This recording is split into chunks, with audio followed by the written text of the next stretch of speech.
오늘 우리에게 주시는 하나님의 말씀은 사도행전 25장 13절에서 27절의 말씀입니다. 수일 후에 아그리빠 왕과 버니게가 베스도에게 문안하러 가이사랴에 와서 여러 날을 있더니 베스도가 바울의 일로 왕에게 고하여 이르되 벨릭스가 한 사람을 구류하여 두었는데 내가 예루살렘에 있을 때 유대인의 대제사장들과 장로들이 그를 고소하여 정죄하기를 청하기에 내가 대답하되 무릇 피고가 원고들 앞에서 고소사건에 대하여 변명할 기회가 있기 전에 내주는 것은 로마 사람의 법이 아니라 하였노라. 그러므로 그들이 나와 함께 여기 오매 내가 지체하지 아니하고 이튿날 재판자리에 앉아 명하여 그 사람을 데려왔으나 원고들이 서서 내가 짐작하던 것 같은 악행의 혐의는 하나도 제시하지 아니하고 오직 자기들의 종교와 또는 예수라 하는 이가 죽은 것을 살아있다고 바울이 주장하는 그 일에 관한 문제로 고발하는 것뿐이라. 내가 이 일에 대하여 어떻게 심리하는지 몰라서 바울에게 묻되 예루살렘에 올라가서 이 일의 신문을 받으려느냐 한즉 바울은 황제의 판결을 받도록 자기를 지켜주기를 호소하므로 내가 그를 가이사에게 보내기까지 지켜두라 명하였노라 하니 아그리빠가 베스도에게 이르되 나도 이 사람의 말을 듣고자 하노라. 베스도가 이르되 내일 들으시리이다 하더라. 이튿날 아그리빠와 버니게가 크게 위험을 갖추고 와서 천부장들과 시중의 높은 사람들과 함께 접견 장소에 들어오고 베스도의 명으로 바울을 데려오니 베스도가 말하되 아그리빠 왕과 여기 같이 있는 여러분이여 당신들이 보는 이 사람은 유대의 모든 무리가 크게 외치되 살려두지 못할 사람이라고 하여 예루살렘에서와 여기서도 내게 청언하였으나 내가 살피건대 죽을 죄를 범한 일이 없더이다. 그러나 그가 황제에게 상소한 고로 보내기로 결정하였나이다.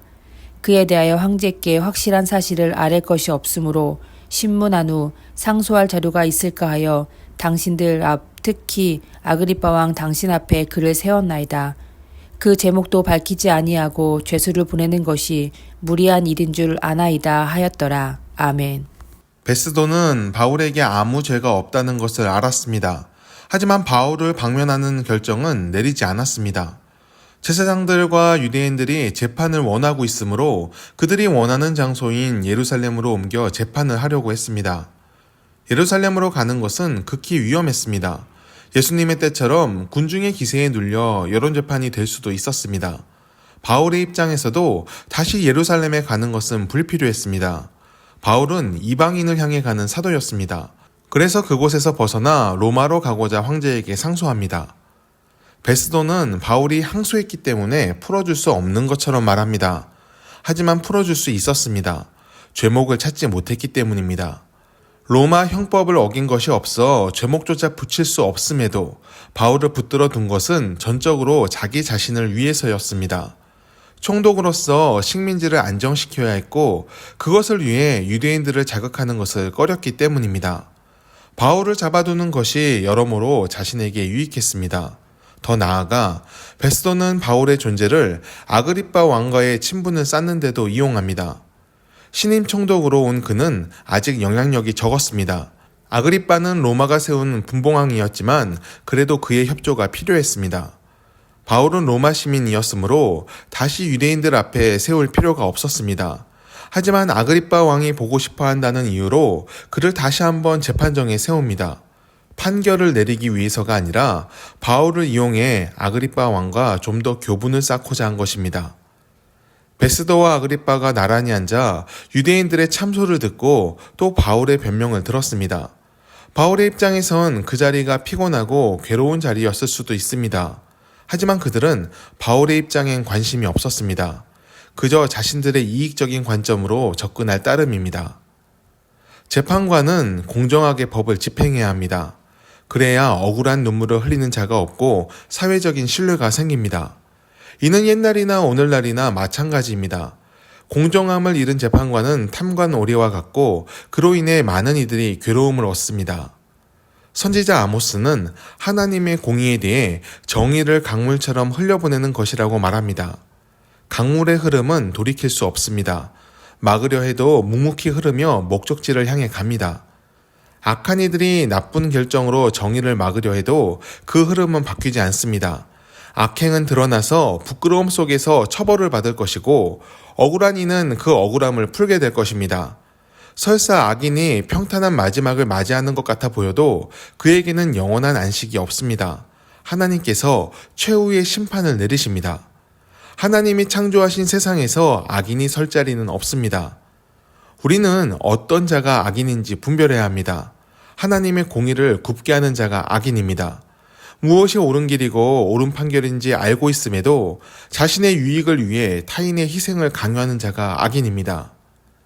베스도는 바울을 풀어줄 수도 있었으나 그러지 않았습니다. 되도록 오래 잡아뒀다가 황제에게 보내면 그만이었습니다. 바울의 억울함과는 상관없이 스스로의 유익과 편의대로 행동했습니다. 그는 자신이 악인이라고 생각하지는 않았겠지만 그는 악인이었습니다. 오늘날 세상에도 자신이 악인인 줄 모르는 사람들이 많습니다.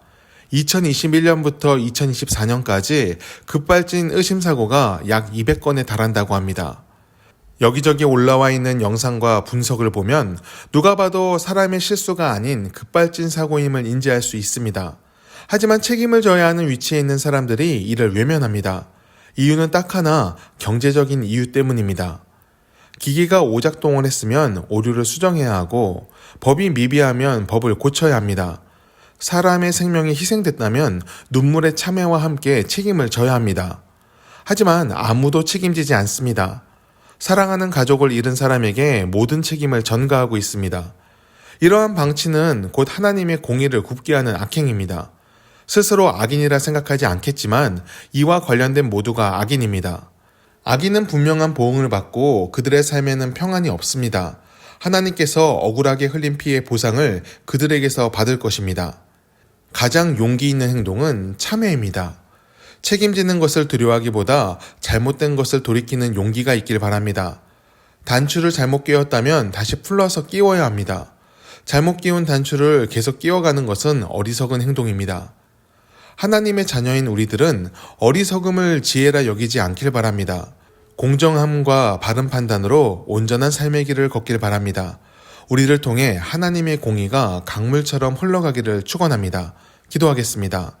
하나님, 이 세상엔 억울하게 눈물 흘리는 사람들이 많습니다. 자신들의 유익을 위해 법의 공정함까지 훼손시키며 악용하는 사람들도 있습니다. 그것에 대해 책임이 있는 사람들은 자신들이 당한 피해가 아니어서 그런지 너무나 소극적으로 행동합니다. 이 시대에 잃어버린 공정함을 회복시켜 주옵소서. 깨어 분별함으로 우리도 하나 되어 정의를 강물처럼 흘려보내는 일에 함께하게 하옵소서.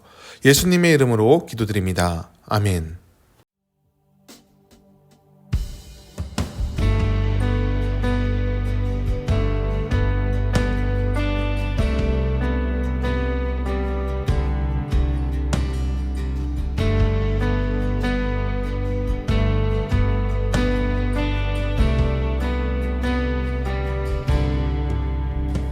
주 안에 있는 나에게 딴 근심이 있으랴. 십자가 밑에 나가 내 짐을 풀었네. 그 두려움이 변하여 내 기도 되었고 전날의 한숨 변하여